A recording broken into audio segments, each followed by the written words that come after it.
আপনার মেয়ে আছে? হ্যাঁ আছে। চাচা আমার সাথে বিয়ে দেওয়া যাবে না? হ্যাঁ বিয়ে দেওয়া যাবে না কেন? করো হাগো। আমি বাদাম বেচি চাচা। বাদাম বেচার পয়সা হয় হাগো। চাচা বাদাম আমি আপনার দিনে তো 10-12 কেজি বাদাম বেচতে পারি। 10-12 কেজি বাদামে কি হবে?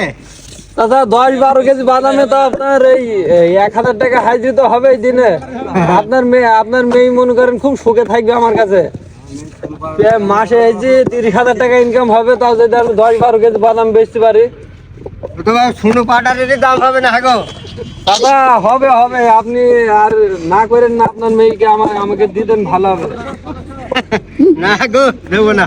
সোনু পাউডার চাচা কিছু অভাব হবে না। সোনু পাউডারের কিনা দায়িত্ব আমি বাদাম বেচি হোক যেভাবে হোক দেবো, কি নিয়ে অসুবিধা আছে আপনার মেয়ে?